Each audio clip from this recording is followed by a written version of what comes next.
Hello everyone, मैं ममतेश गुप्ता। आज देखेंगे 10th class geography NCERT chapter 6। Chapter का नाम है विनिर्माण उद्योग, यानी मैन्युफैक्चरिंग इंडस्ट्रीज के बारे में हम देखेंगे। जो भी इंडस्ट्री या जो भी उद्योग जो है हमारे देश में कुछ भी चीज निर्माण करते हैं उसको देखेंगे, और हम देखेंगे कि कौन कौन से उद्योग हमारे देश में है और कौन कौन से उद्योग जो है वो हमारी अर्थव्यवस्था में सबसे ज्यादा योगदान देते हैं।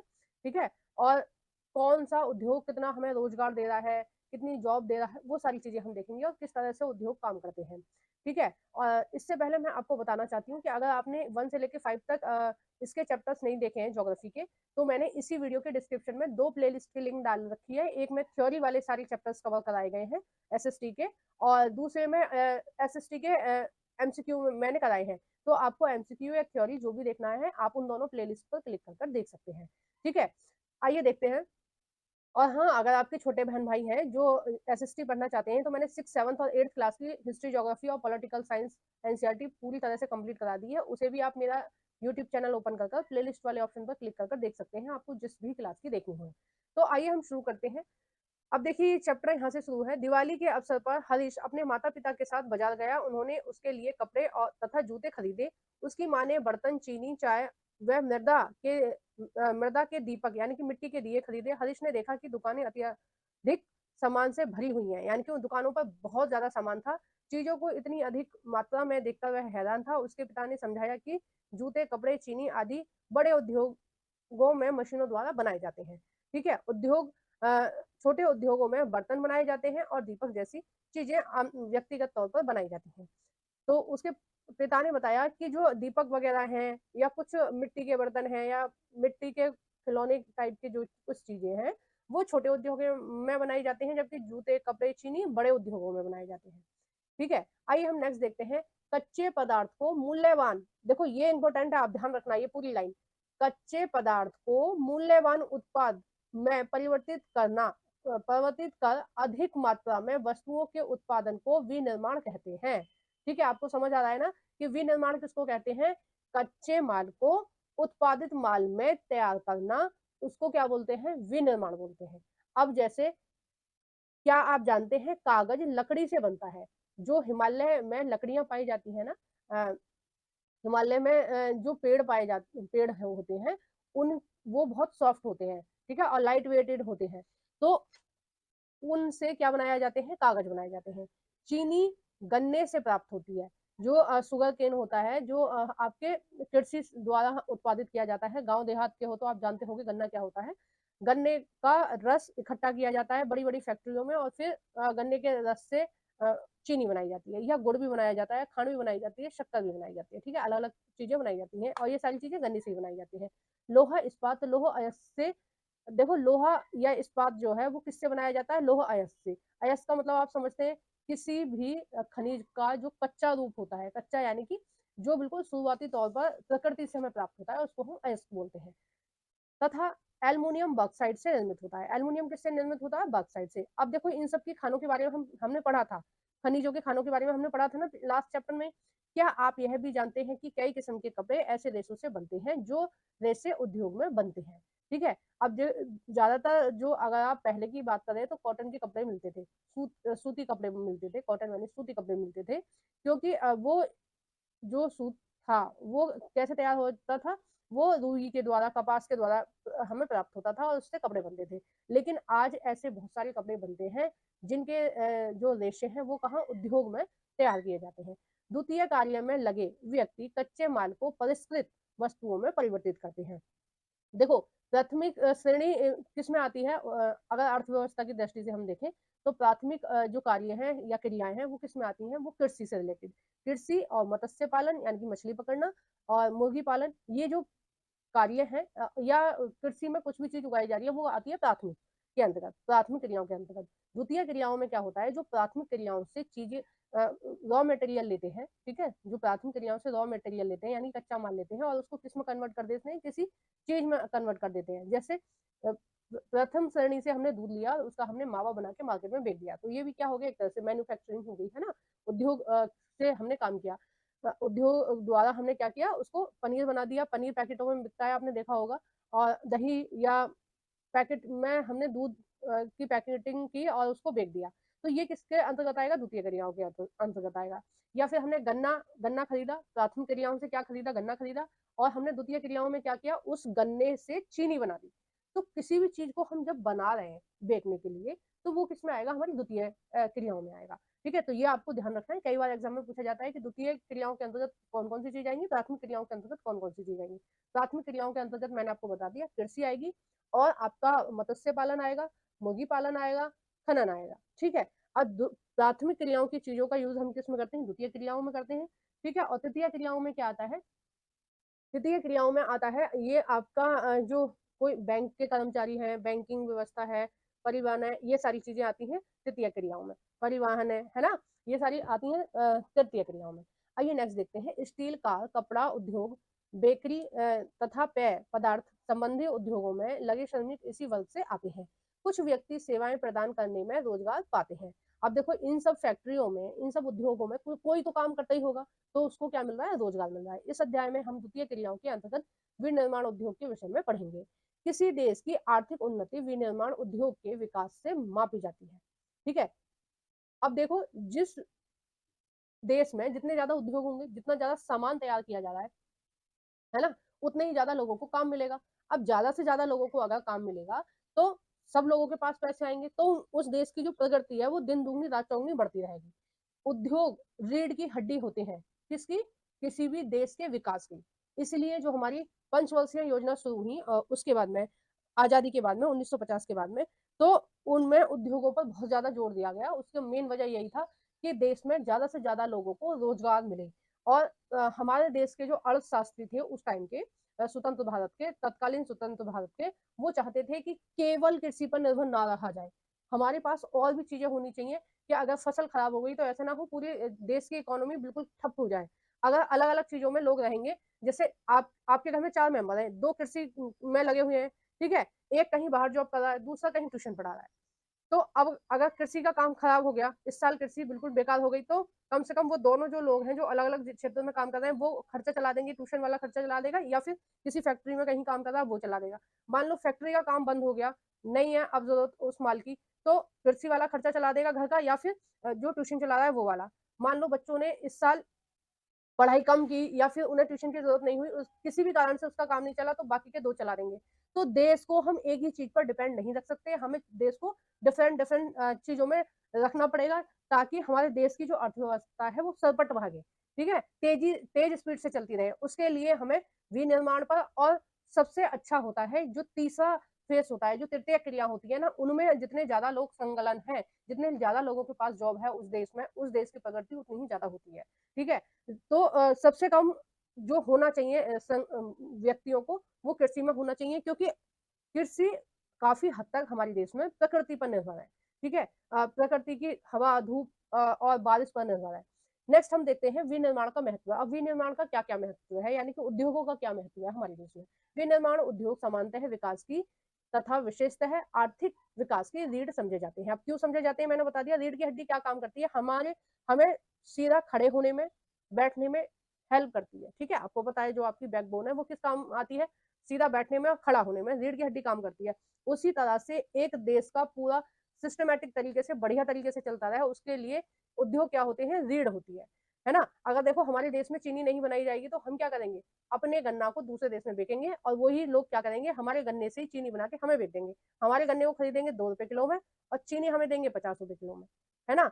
तो कितना फर्क आ गया इस चीज में, और हमारे देश के लोगों को रोजगार भी नहीं मिला, और हमारे देश का पैसा दूसरे देश में जाएगा। तो जो उद्योग हैं वो कैसी होती है, हमारे देश की रीढ़ होते हैं। विनिर्माण उद्योग न केवल कृषि के उद्योगीकरण में सहायक है, वर्ण द्वितीय व तृतीय सेवाओं में रोजगार उपलब्ध कराकर कृषि पर हमारी निर्भरता को कम करते हैं। ठीक है, अगर ये द्वितीय क्रियाएं ना हो, यानी कि हमारे देश में उद्योग ना हो, तृतीय क्रियाएं ना हो, जैसे बैंकिंग है, परिवहन है, बहुत सारी क्षेत्र होते हैं तृतीय क्रिया में, ये जो जॉब वगैरह होती है ना, वो तो अगर इसमें हम इन दोनों, अगर द्वितीय क्रिया ना हो तो तृतीय क्रिया वालों को भी नहीं मिलेगी जॉब। ठीक है, परिवहन जब भी तो होएगा जब कोई उद्योग में सामान बन रहा है, फिर उस सामान को एक स्थान से दूसरे स्थान लेके जाएगा, दुकानों पे बेचेंगे। तृतीय क्रियाओं का काम क्या है, जॉब है ना, सेवा प्रदान कर रहे हैं वो। ठीक है, कुछ घंटे अपने देके आ रहे हैं, उसके बदले में कुछ काम कर रहे हैं।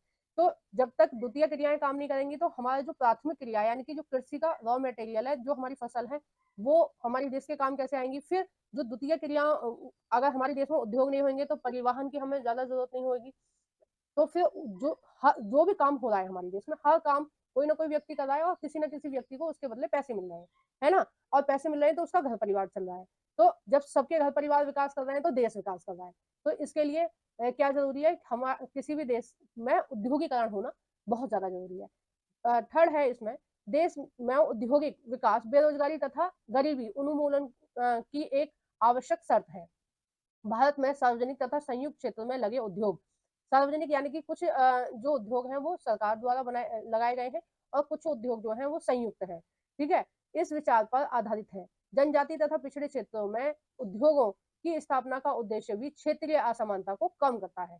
ठीक है, नेक्स्ट है निर्मित वस्तुओं का निर्यात। देखो निर्यात होता है, कोई भी सामान हम अपने यहाँ तैयार कर रहे हैं, उसको बना रहे हैं, और उसको जब जब हम कोई फैक्ट्री में, मान लो कपड़े की फैक्ट्री है, उसमें कपड़ा तैयार हो रहा है, अगर हम उस कपड़े को अपने ही देश में बेच रहे हैं, अपने देश के दिल्ली में बेच रहे हैं, गुजरात में, हरियाणा में, पंजाब में, तमिलनाडु में, आंध्र प्रदेश में, कहीं भी बेच रहे हैं, तो वो निर्यात नहीं है। अगर हम अपने देश से बाहर बेच रहे हैं, अपने देश से बाहर कहाँ, हम अपने देश से बाहर पाकिस्तान में बेच रहे हैं, चाइना में बेच रहे हैं यानी चीन में बेच रहे हैं, भूटान में, नेपाल में, या फिर म्यांमार में बेच रहे हैं, श्रीलंका में बेच रहे हैं, या यूरोप की किसी भी कंट्री में बेच रहे हैं। जब हमारे देश का माल किसी दूसरे देश में बेचा जाएगा तो हम उसको क्या बोलेंगे, निर्यात बोलेंगे। ठीक है, आपको निर्यात समझ में आ गया, यानी कि माल का एक्सपोर्ट करना। ठीक है, अपने देश से जब माल बाहर जाता है तो उसको बोलते हैं एक्सपोर्ट। अब देखो हमने माल बेच दिया बाहर, अब ऐसा तो नहीं है कि वो फ्री में ले लेंगे या हम फ्री में देंगे। जब हम माल देंगे दूसरे देश में, यूरोप में, या किसी भी देश में हम माल देंगे, तो माल के बदले वो हमें पैसे देंगे। हमने कपड़े दिया, वो हमें पैसे देंगे।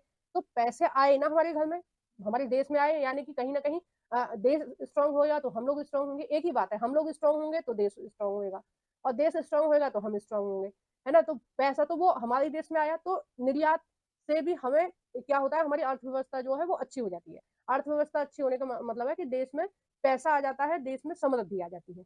वे देश ही विकसित हैं जो कच्चे माल को विभिन्न तथा अधिक मूल्यवान तैयार माल में विनिर्मित करते हैं। भारत का विकास विविध वैश्विक औद्योगिक विकास में निहित है। अब देखो उस समय जब अंग्रेज हमारे देश में थे तो वो क्या कर रहे थे, वो हमारे कच्चे माल को ले जा रहे थे। ठीक है, हमारे यहाँ से बहुत सारी चीजों को ले जा रहे थे और उनको तैयार करके हमारे देश में बेच रहे थे। कपास हमारे यहाँ से लेके जाते थे, तैयार करके कपड़ा इंग्लैंड से लाके हमें यहाँ आके बेच रहे थे। तो हमारे लोगों को ना तो उसमें रोजगार मिला, कपड़ा बाहर बन के आ गया, और हम कपड़े को खरीद रहे हैं तो हमारे पैसे और चले गए उनके देश में। तो हमें कितना नुकसान हो रहा था। इसी की वजह से हमारा जो सबसे ज्यादा नुकसान हुआ वो अंग्रेजों ने किया, क्योंकि अंग्रेज हमारे पैसे को बाहर लेके चले गए, है ना, अपने देश में लेके चले गए। तो उसकी वजह से हमारी जो इकोनॉमी थी वो पूरी तरह से ठप होती चली गई धीरे धीरे, है ना। नेक्स्ट देखेंगे, कृषि तथा उद्योग एक दूसरे से पृथक नहीं है। अब देखो कृषि, अगर कृषि नहीं की जाएगी तो उद्योग कैसे चलेंगे, उद्योगों के लिए कच्चा माल कहाँ से आएगा, और उद्योग नहीं चलेंगे तो कृषि के माल को हम क्या करेंगे, है ना। जब गेहूं नहीं होएगा तो ब्रेड कैसे बनाई जाएगी उद्योग में, और अगर ब्रेड नहीं बनाई जाएगी, हम उपभोग नहीं कर रहे हैं उस चीज का, हमें हमें बनानी नहीं है, तो हम उसको पैदा करके क्या करेंगे। ये एक दूसरे के पूरक हैं। देखो ये लाइन इंपॉर्टेंट है, इसको ध्यान रखना, कहीं ना कहीं आपको ये मिलेगी। उदाहरणार्थ भारत में कृषि पर आधारित उद्योग ने कृषि पैदावार बढ़ोतरी को प्रोत्साहित किया है। यह उद्योग कच्चे माल के लिए कृषि पर निर्भर है तथा इनके द्वारा निर्मित उत्पादन जैसे सिंचाई के लिए पंप। अब देखो पानी लगाने के लिए पंप की जरूरत है, वो कहाँ से आएगा, विनिर्माण से आएगा, यानी कि उद्योग में बनाया जाएगा। उर्वरक कहाँ बनाए जाते हैं, फैक्ट्रीज में। कीटनाशक दवाइयाँ जो फसल को किसी भी कीट पतंगों से बचाती हैं, या प्लास्टिक की पाइप कहाँ बनाई जाती हैं, उद्योग में। मशीन और कृषि के औजार, ठीक है, जैसे ट्रैक्टर है, हैरो है, फावड़ा है, तसला है, ये सब कहाँ बनाई जाती है, फैक्ट्री में बनाई जाती है ना। इसलिए विनिर्माण उद्योग के विकास तथा स्पर्धा से न केवल कृषि उत्पादन को बढ़ावा मिलता है, अपितु उत्पादन प्रक्रिया भी सक्षम होती है। ठीक है, यानी कि एक दूसरे के क्या है, ये पूरक है। कृषि उद्योग के लिए इंपॉर्टेंट है और उद्योग कृषि के लिए इंपॉर्टेंट है। ठीक है, नेक्स्ट देखते हैं। आज वैश्वीकरण के युग में, वैश्वीकरण का युग मतलब हर देश इस होड़ में लगा है कि उसके देश की प्रगति ज्यादा हो, तो हर देश की कंपनियां एक दूसरे के देशों में और अपना सामान बेच रही हैं। तो ये क्या है, वैश्वीकरण है। आज वैश्वीकरण के युग में हमारे उद्योग को अधिक स्पर्धी तथा सक्षम होने की आवश्यकता है। केवल आत्मनिर्भर ही काफी नहीं है, हमारी वस्तुएं गुणवत्ताओं में अंतर्राष्ट्रीय स्तर की हो, तभी हम अंतर्राष्ट्रीय बाजार में स्पर्धा कर पाएंगे। यानी कि हम जो उत्पादन कर रहे हैं, जो हम मैन्युफैक्चरिंग कर रहे हैं, जो उद्योग में चीजें बन रही हैं, वो इतने अच्छे लेवल की होनी चाहिए कि जो बाहर की कंपनियां हैं उनको हम टक्कर दे सकें, तभी हमारे देश की प्रगति हो पाएगी। ऐसा नहीं है कि हम जैसे कोई भी चीज हम उत्पादित करें, मान लो हम कपड़े की उदाहरण दे रहे हैं कि हमने कपड़ा तैयार किया, ऐसा नहीं है कि हमने इतना कपड़ा तैयार कर लिया कि अब भारत को बाहर से खरीदने की जरूरत नहीं है, इसी कपड़े में काम हो जाएगा, हम बाहर से नहीं खरीदेंगे, अपने देश में बनाएंगे, अपने देश में ही पहन लेंगे। हमें ऐसा नहीं बनना है, हमें कैसा बनना है, हमारी चीजों की गुणवत्ता, क्वालिटी इतनी अच्छी होनी चाहिए कि जो विदेशी कंपनियां कपड़ा बना रही है उनको टक्कर दे सकें। यानी कि हमारा कपड़ा ना केवल विदेश अपने देश में पसंद करें लोग, जबकि विदेश में भी करें, तभी तो निर्यात होगा, तभी तो बिकेगा, और जब बिकेगा तो पैसा आएगा, पैसा आएगा तो देश की तरक्की होगी। ठीक है, अब देखो जो नई एनसीईआरटी है, जो पुरानी एनसीईआरटी है, उसमें थोड़ा सा अंतर है। अब देखो जो नई एनसीईआरटी है, जो एनसीईआरटी ने अपडेट की है अभी 2021 में, उसमें क्या किया है, जो पुरानी एनसीईआरटी है ना, जिसमें पेज नंबर 68 है, ठीक है, उस 68 वाले पेज नंबर को पूरा तरीके से काट दिया है। जो राष्ट्रीय अर्थव्यवस्था में उद्योग का योगदान है वो पूरी तरह से काट दिया है। औद्योगिक अव्यवस्थिति ये भी काट दी है, और दो डायग्राम थे वो भी काट दिए हैं। अब देखो यहाँ से स्टार्ट है, ठीक है, तो आपको टेंशन नहीं लेनी है, जो पेज नंबर 68 है वो काट दिया है, तो वो आपको नहीं पढ़ना है। उद्योगों का वर्गीकरण, अब देखो हमारे जो देश है या किसी भी देश में जो उद्योग होते हैं वो एक ही तरह के नहीं होते हैं, वो अलग अलग तरीके के होते हैं। ठीक है, अब वो इन्होंने तरीका बताया है कि किस आधार पर इन्होंने उद्योगों को वर्गीकृत किया है, वो हम देखेंगे। रोजमर्रा के इस्तेमाल की विभिन्न औद्योगिक उत्पादों की सूची बनाएं, जैसे बिजली का बल्ब, वनस्पति तेल और सीमेंट, कांच का सामान और पेट्रोल, माचिस, स्कूटर, वाहन, दवाइयां आदि। यदि हम विशेष मानदंडों के आधार पर विभिन्न उद्योगों का वर्गीकरण करते हैं तो विनिर्माण को आसानी से समझ सकते हैं। यानी कि अगर हम वर्गीकरण कर दें तो हमें अच्छे से समझ में आ जाएगा कि कौन सा उद्योग कौन सी कैटेगरी का है। अब देखिए सबसे पहली कैटेगरी का कौन सा है, प्रयुक्त कच्चे माल के स्रोत। ठीक है, कच्चे माल के स्रोतों के आधार पर हम वर्गीकरण कर रहे हैं। तो पहले में अब ये जो उद्योग हैं ये सारे प्राथमिक क्रियाओं के अंतर्गत भी आएंगे।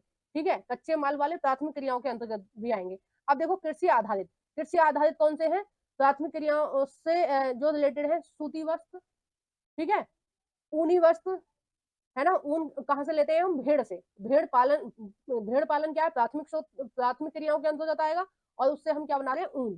ठीक है, पटसन और रेशम वस्त्र, रबर, चीनी, चाय, कॉफी और वनस्पति तेल, रिफाइंड को बोलते हैं वनस्पति तेल। ठीक है, और वनस्पति तेल, ये सब किस पर आधारित है, उद्योग कृषि आधारित या कच्चे माल के स्रोत पर आधारित। दूसरा है खनिज आधारित। खनिज आधारित में क्या आएगा, लोहा, इस्पात, सीमेंट, एल्युमिनियम, मशीन, औजार और पेट्रो रसायन उद्योग, है ना। पेट्रोलियम का जो भी सामान है, पेट्रोलियम यानी कि पेट्रोल, डीजल, केरोसिन ऑयल और सीएनजी, एलपीजी, ये जितना भी चीजें हैं वो पेट्रो रसायन के अंतर्गत आती हैं। तो पहला हो गया कच्चे माल के आधार पर, कच्चा माल कहाँ से आ रहा है, प्राथमिक क्रियाओं से। ठीक है, अब दूसरा कौन सा आधार है, दूसरा है प्रमुख भूमिका के आधार पर। भूमिका के आधार पर आधारभूत उद्योग, आधारभूत उद्योग वो होते हैं जो हमारे देश को मजबूती देते हैं। ठीक है, जिनका उपयोग हम अन्य अन्य चीजों में करते हैं, जिनके उत्पादन या कच्चे माल पर दूसरे उद्योग निर्भर होते हैं, जैसे उद्योग लोहा या इस्पात। दूसरा है तांबा प्रगलन व एल्युमिनियम प्रगलन उद्योग। अब देखो लोहा उद्योग जो है वो आधारभूत उद्योग कैसे हो गया, लोहे की कोई चीज बनाई, ठीक है, कोई मशीन बनाई हमने, तो मान लो किसी फैक्ट्री में ट्रैक्टर बन रहे हैं लोहे के, ठीक है, अब वो ट्रैक्टर जो है वो किस में काम आएंगे, कृषि में काम आएंगे। या कोई भी मशीन बन रही है, तो बहुत सारी मशीनें जो लोहे की बनती है, और ज्यादातर मशीनें लोहे की बनती है, और अलग अलग उद्योग में वो जो होती है वो काम आती है। तो बहुत जो भी फैक्ट्री होती है, जैसे कपड़े की कोई फैक्ट्री है या आपकी चीनी की कोई फैक्ट्री है, वहां पे जो मशीनें लगी हुई हैं बड़ी बड़ी, वो किससे बनी हुई है, लोहे की बनी हुई है। ठीक है, तो पहले लोहा बनाया गया है, कच्चे माल से लोहा बनाया गया है, फिर उस लोहे से डिफरेंट तरीके की मशीनें बनाई गई हैं, और वो मशीनें बहुत सारे उद्योगों को चला रही हैं। तो ये लोहा जो हो गया उद्योग, वो कैसा हो गया, आधारभूत। ठीक है, दूसरा है तावा प्रगलन। अब देखो तावे, हमने अयस्क से, ठीक है, हमने खानों से तावा निकाला और उसका शुद्धिकरण किया या उसको परिष्कृत किया, पिघलाकर उसको बिल्कुल शुद्ध कर लिया, और जब तावा शुद्ध हो गया तो हम क्या बनाएंगे, उसके तार बनाएंगे, तांबे के बर्तन बनाएंगे। बहुत सारी मशीनों में भी यूज किया जाता है तांबा, अलग अलग चीजों की में तैयार किया जाता है। तो तांबा जो है वो दूसरे उद्योगों के लिए भी जरूरी है। तो ये कैसा हो गया, आधारभूत उद्योग हो गया। तीसरा हो गया एल्युमिनियम। एल्युमिनियम कैसे हो गया, अब हमने खानों से बॉक्साइड निकाला, ठीक है, पृथ्वी में जो खान दी हुई है कहीं कहीं बॉक्साइड की, उनमें से बॉक्साइड निकाला और बॉक्साइड से हमने क्या बना दिया, एल्युमिनियम बना दिया। अब जब वो एल्युमिनियम बन गया, अब उस एल्युमिनियम से अलग अलग तरह की चीजें बनेंगी, जैसे प्लेन बनेंगे, एरोप्लेन वगैरह, ये जो होते हैं ये सब एल्युमिनियम के होते हैं। आपकी किवाड़ जो होती है, जो खिड़की वगैरह होती है, वो भी एल्युमिनियम की बनती है, सेफ वगैरह भी एल्युमिनियम की बनते हैं। और आपके अलमारियों पर जो किवाड़ चढ़ाई जाती है वो भी एल्युमिनियम की होती है। एल्युमिनियम के बहुत सारे बर्तन भी होते हैं, कढ़ाई तो सबके घर में होगी एल्युमिनियम की। तो बहुत सारी चीजें बनती हैं। तो ये क्या है, ये एक तरह से आधारभूत उद्योग है। ठीक है, आ गई ना आपको समझ में। नेक्स्ट है उपभोक्ता उद्योग। उपभोक्ता उद्योग कौन से हैं, जो उत्पादन उद्योग के सीधे उपयोग करते हैं, उपयोग हेतु करते हैं, जैसे चीनी, दंत मंजन, कागज, पंखे, सिलाई मशीन आदि। उपभोक्ता उद्योग कैसे हैं कि उनका निर्माण फैक्ट्री में हो रहा है और उसको उपभोक्ता तुरंत यूज कर रहा है। अब देखो, इस्पात को तो तुरंत यूज नहीं कर सकता, जैसे लोहा बना लिया, अब वो लोहे के गोले अगर आपके घर दे जाए और कहते हैं अपने आप चौखट बना लो, किवाड़ बना लो, बर्तन का स्टैंड बना लो, या कुछ भी बना लो, अलमारी बना लो, तो आप बना लोगे क्या लोहे का, नहीं बना सकते ना। लेकिन अगर उन्होंने चीनी तैयार करके दे दिया, उन्होंने वो कहेंगे कि ठीक है अब आप इस्तेमाल कर लो, लो चीनी ये रही, तो आप इस्तेमाल कर लोगे, दंत मंजन इस्तेमाल कर लोगे। यानी कि वैसे सामान जो फैक्ट्री उनको तैयार कर रही है, या फिर मैन्युफैक्चरिंग हो रही है उनकी, और उनको आप सीधे ही यूज कर रहे हो, तो वो कैसे हो जाएंगे, उपभोक्ता उद्योग के अंतर्गत आएंगे। ठीक है, लेकिन आप लोहे का सीधा इस्तेमाल नहीं कर सकते, अगर आपके हाथ में दे दिया जाए तो। तांबे का इस्तेमाल नहीं कर सकते, तांबा अगर आपके यहाँ पर दे दिया जाए और कह दे कि भाई तार अपने आप बना लेना, तांबा ये रहा, तो आप तार बना लोगे क्या, नहीं बनाओगे ना। लेकिन अगर कागज दे दिया जाए तो अपने आप लिख लोगे उस पर। ठीक है, पंखा बनाकर दे दिए जाए तो पंखा लगा लोगे अपने घर में। तो उपभोक्ता उद्योग कौन से होते हैं, जिन उद्योगों से निकला हुआ माल सीधे उपभोक्ता यूज कर सकता है, उनको बोलेंगे उपभोक्ता उद्योग। आधारभूत उद्योग उनको बोलेंगे जिनका आप सीधे यूज नहीं कर सकते, लेकिन बहुत सारे उद्योग, बहुत सारी इंडस्ट्री इस लोहे पर चल रही है। ठीक है, नेक्स्ट देखेंगे। और देखो, कोई भी उद्योग हो, हर उद्योग में लोहे की जरूरत पड़ेगी ही पड़ेगी, क्योंकि जो भारी मशीनें होती हैं वो केवल और केवल लोहे की ही बनाई जाती है। तो लोहा किसी भी देश के विकास में एक तरह से आधारभूत उद्योग है, या रीढ़ की हड्डी है, ये बात आप मान सकते हैं। और हमारे यहाँ पर बहुत अच्छे प्रकार का लोहा मिलता है, जो मैंने आपको पिछले चैप्टर में बताया था। अगर आपने नहीं देखा है तो इसी वीडियो के डिस्क्रिप्शन में जो प्लेलिस्ट की लिंक डली हुई है, आप थ्योरी वाली प्लेलिस्ट पर क्लिक कर देख सकते हैं। ठीक है, नेक्स्ट है पूंजी निवेश के आधार पर। अब देखो, निवेश के आधार पर अलग अलग उद्योग होते हैं। अब आपके पास थोड़े से पैसे हैं तो छोटा उद्योग खोलोगे आप। ठीक है, छोटे उद्योग जो होते हैं, जो घर घर में चलते हैं, जैसे घर घर में पंखा बना रहे हैं, जवे तोड़ रहे हैं, थोड़े बड़े लेवल पर चिप्स बना रहे हैं, 4-5 महिला इकट्ठी मिलकर चिप्स तोड़ रही है, पैकेट में बेच रही है। ठीक है, बरियां तोड़ रही है, पैकेट बन मैं पैक कर करके उनको बेच रही है, तो वो कैसे आएंगे, छोटे उद्योग के अंतर्गत आएंगे। ठीक है, या फिर कुछ पुरुष मिलकर, 4-5 पुरुष मिलकर कपड़े सिल रहे हैं, जींस बना रहे हैं, कुर्तियां सिल रहे हैं, बच्चों के कपड़े सिल रहे हैं, जूते बना रहे हैं। तो जब आपके पास थोड़ा पैसा है और कुछ ही लोग उस पर शामिल होकर काम कर रहे हैं, तो वो कैसा आएगा, कुटीर उद्योग के अंदर आएगा। पूंजी निवेश यानी कि आपके पास जितना पैसा उतना ही तो काम करेंगे। तो सबसे कम पूंजी वाले कौन सा उद्योग चलाते हैं, कुटीर उद्योग। थोड़ा ज्यादा उनके पास पैसा होता है, यानी कि उन 100-200 लोग काम कर रहे हैं, तो उनके होते हैं लघु उद्योग। ठीक है, और सबसे लास्ट में होता है बृहद उद्योग। जो बड़ी बड़ी कंपनियां होती हैं वो बृहद उद्योग के अंतर्गत आती हैं। ठीक है, जैसे टिस्को है, जैसे वेल है, और बहुत सारी कंपनियां हैं, जूते की, चप्पल की, खाने पीने के सामानों की, है ना। मैं कंपनियों का नाम नहीं ले रही हूँ, क्योंकि हमें किसी कंपनी को यहाँ प्रमोशन नहीं करना है। तो अलग अलग तरह की जो कंपनियां हैं, बड़ी कंपनियां हैं, जो हजारों लोगों को काम दे रही हैं, हजारों लोग उसमें काम कर रहे हैं, तो वो कैसी हैं, बृहद उद्योग है। ठीक है, अब देखो इसके परिप्रेक्ष्य में क्या दे रखा है, हम देखते हैं। एक लघु उद्योग को परिसंपत्ति में एक इकाई पर अधिकतम निवेश मूल्य के परिप्रेक्ष्य में परिभाषित किया जाता है। यह निवेश सीमा समय के साथ साथ परिवर्तित होते रहता है। ठीक है, यानी कि थोड़े थोड़े समय में ये जो निवेश है वो चेंज होता रहता है। जैसे जैसे पैसा आता रहेगा वैसे वैसे लोग लगाते रहेंगे। अधिकतम स्वीकार्य निवेश के आधार पर की जाती है। यह निवेश मूल्य समय के साथ बदलता रहता है। वर्तमान में अधिकतम निवेश 1 करोड़ रुपए तक स्वीकार्य है। यानी कि अगर 1 करोड़ रुपए का कोई फैक्ट्री लगी हुई है, तो वो कौन से उद्योग के अंतर्गत आएगा, लघु उद्योग के अंतर्गत आएगा। ठीक है, अगर 1 करोड़ रुपए से ज्यादा लगे हुए, मतलब 2-3 करोड़ रुपए की फैक्ट्री है वो, तो वो किस में आएगी, बृहद उद्योग में आएगी। ठीक है, नेक्स्ट है स्वामित्व के आधार पर सार्वजनिक क्षेत्रों में लगे सरकारी एजेंसियों द्वारा। अब देखो स्वामित्व के आधार पर होते हैं 3 प्रकार के। पहले प्रकार के होते हैं सार्वजनिक क्षेत्र, सार्वजनिक जो सरकारी कंपनियां होती हैं, ठीक है, जिनका काम केवल और केवल सरकार कर रही है। कौन कौन सी एजेंसी है सरकारी? सरकारी एजेंसियों द्वारा प्रतिबंधित तथा सरकार द्वारा संचालित उद्योग जैसे भारत हैवी इलेक्ट्रॉनिक्स लिमिटेड यानी भेल और या तथा स्टील आर्थिक ऑफ इंडिया लिमिटेड यानी सेल, ठीक है, इसको सेल बोलेंगे स्टील वाली कंपनी को। तो ये जो है ये कौन सी है? सार्वजनिक क्षेत्र के। और निजी क्षेत्र के कौन से होते हैं? जिनमें किसी एक ही व्यक्ति का पैसा लगा हुआ है, ठीक है, उस पर सरकार का उतना नियंत्रण नहीं होता है। अब कौन कौन सी कंपनी है? जैसे टिस्को, बजाज लिमिटेड और डाबर उद्योग। बहुत सारे उद्योग हैं, जैसे पतंजलि भी है और भी बहुत सारे उद्योग हैं जो निजी क्षेत्र के अंतर्गत आते हैं। जैसे रिलायंस की चीजें हैं, है ना, ये सब किसमें है? निजी क्षेत्र में है, ठीक है। जैसे अडानी ग्रुप है और भी बहुत सारे हैं हमारे देश में। ज्यादातर ये निजी क्षेत्र के ही उद्योग हैं। सार्वजनिक क्षेत्र के उद्योग तो बहुत कम है। सार्वजनिक यानी कि सरकारी, ठीक है। अब देखो इसमें एक मिनट इसको पढ़ना रह गया। निजी क्षेत्र के उद्योग जिनका एक व्यक्ति के स्वामित्व है और उनके संचालन द्वारा लोगों के स्वामित्व में या उनके द्वारा संचालित किया जाता है। यानी कि वही चीज है कि इसमें क्या है? किसी एक व्यक्ति का स्वामित्व, यानी कि एक व्यक्ति इसका मालिक होता है इस उद्योग का, है ना। जैसे अंबानी रिलायंस के मालिक है ना। जैसे टिस्को के मालिक हैं या बजाज के, या इनके जो मालिक हैं वो एक व्यक्ति है। और जबकि सार्वजनिक क्षेत्र के जो है वो सरकार उसकी मालिक है। और नेक्स्ट है इसमें संयुक्त उद्योग। संयुक्त उद्योग कैसे होते हैं? वैसे उद्योग जो राज्य सरकार और निजी क्षेत्र के संयुक्त प्रयासों से चलाए जाते हैं। जैसे ऑयल इंडिया लिमिटेड, ये किसके सहयोग से चलाई जा रही है? ये निजी क्षेत्र और राज्य सरकार दोनों मिलकर कार्य करती है। जब दोनों मिलकर कार्य करती हैं तो संयुक्त होता है, ठीक है। आइए नेक्स्ट देखते हैं, नेक्स्ट पेज पर।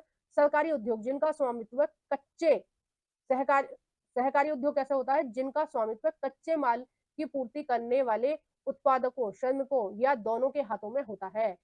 संसाधनों का कोष संयुक्त होता है तथा लाभ हानि का विभाजन भी अनुपातिक होता है। जैसे महाराष्ट्र के चीनी उद्योग, केरल के नारियल पर आधारित उद्योग, जैसे गुजरात का अमूल उद्योग। अरे अमूल का दूध पीते हो ना, वो किसका है? गुजरात का अमूल उद्योग। तो उसका जो स्वामित्व है, कुछ पैसा जो है वो श्रमिकों को भी लगा हुआ है, ठीक है, आसपास के गाँव वाले भी हेल्प कर रहे हैं, और कुछ जो जिसकी फैक्ट्री है उसका लगा हुआ है। तो मिलके जो इस तरह का जो मिलके फैक्ट्रियां चला रहे हैं, मिलके जो उद्योग चला रहे हैं, उनको बोलेंगे सहकारी, ठीक है। अब आपको समझ में आ गया ना। कच्चे और तैयार माल की मात्रा पर भार के आधार पर भारी उद्योग जैसे लोहा इस्पात, ये किस में आएंगे? भारी उद्योग में आएंगे। हल्के उद्योगों में कौन आएंगे? हल्के उद्योग जो कम भार वाले कच्चे माल का प्रयोग करते हैं।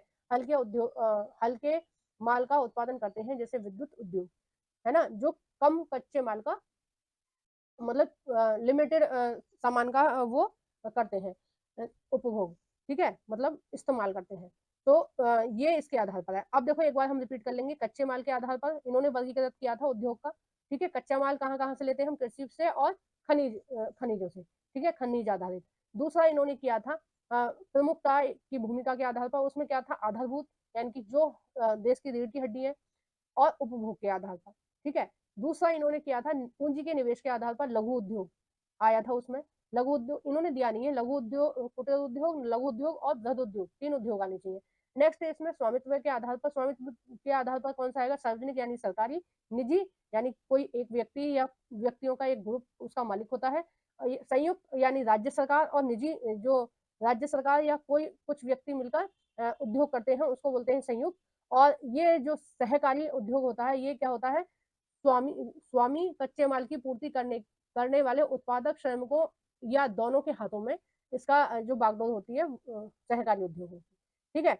अब देखो एक एक्टिविटी दी हुई है जो आपको करनी है। कच्चा माल तथा तैयार माल की मात्रा और भार के आधार पर निम्न में 2 वर्गों में बांटिए, ठीक है। एक वर्ग में आपको कौन से बांटने हैं? कच्चा माल और तैयार माल। दूसरे वर्ग में भारी।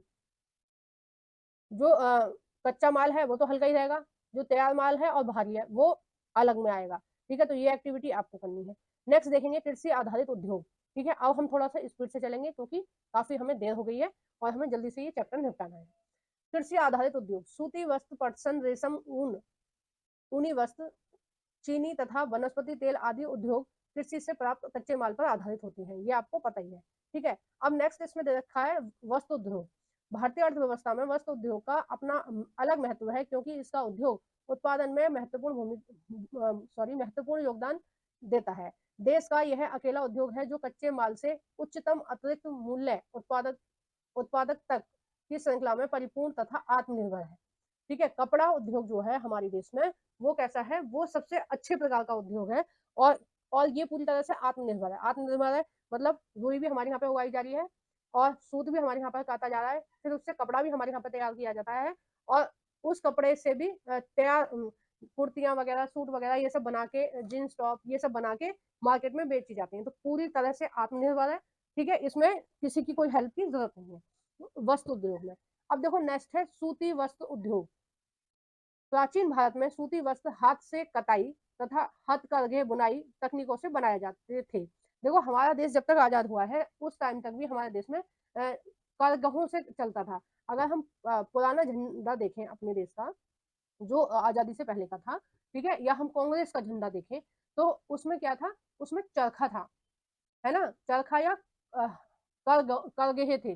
ठीक है, और वो जो करघे थे, या वो आपने कहीं भी देखा होगा, स्वदेश भारत से कई सारी फैक्ट्रियां चलाई जाती हैं, और उस पर चरखे का निशान एक बना होता है, और जगह जगह चीजें होती हैं। और जो हमारे महात्मा गांधी थे उन्होंने बोला था हर घर में करघे चलने चाहिए। ठीक है, ताकि हम बड़ी बड़ी फैक्ट्रियां लगाने से अच्छा है कि हम हर घर को रोजगार दें। ठीक है, तो आप समझ गए ना कि पहले किस तरह से सूत काटा जाता था और किस तरह से कपड़ा घर में ही बनाया जाता था। औपनिवेशिक काल के दौरान हमारे परंपरागत उद्योगों को भी बहुत हानि हुई। ठीक है, क्यों हानि हुई? क्योंकि हमारे उद्योग इंग्लैंड की मशीन निर्मित वस्त्रों के सीधे स्पर्धा नहीं कर पाए। अब देखो, उतने ही रुपए में आपको हाथ से बुनकर कोई स्वेटर दे। ठीक है, अब पहले बहुत चलन था इस चीज का, हर घर में स्वेटर बनाए जाते थे, हमने खुद पहने अपनी मम्मी के हाथ के बने हुए स्वेटर। अब उतने की ऊन में, ठीक है, मान लो 500 रुपए की ऊन में हाथ से स्वेटर बनाया जा रहा है, और 500 रुपए का स्वेटर आप बाहर से खरीद लाओगे, कीमत दोनों की बराबर है, तो आप कौन सा पहनना पसंद करोगे, मार्केट का बना हुआ या फिर घर का बना हुआ? ऑब्वियसली सी बात है कि आप मार्केट वाला ही लोगे, घर वाला तो आप पसंद नहीं करोगे। तो यही हुआ था उस समय भारत में, कि जो इंग्लैंड से तैयार कपड़ा आ रहा था वो बहुत अच्छा था मुकाबले जो भारत में बनाया जा रहा था। इसलिए हमारा जो उद्योग है वो इंग्लैंड के सामने टिक नहीं पाया, और भारत धीरे धीरे धीरे धीरे नीचे की तरफ आता था। ठीक है, नेक्स्ट हम इसमें देखेंगे कि किस तरीके से जो वस्त्र उद्योग है काम करता है। देखो सबसे पहले क्या होता है, रेशा उत्पादन। ठीक है, रेशा उत्पादन होता है, और ये किसके रूप में, कच्चे माल के, कच्चे रेशे के रूप में। ठीक है, फिर कच्चे रेशे का क्या किया जाता है, मान लो कच्चा रेशा, उसका फिर क्या किया जाता है, रेशा उत्पादन। ठीक है, फिर उसकी क्या करी जाती है, धुनाई। धुनाई माने उसका निकाल लिया जाता है उससे सूत। ठीक है, सूत का क्या किया जाता है, फिर सूत को बुना जाता है। बुनाई का मतलब क्या होता है, कपड़ा तैयार करना।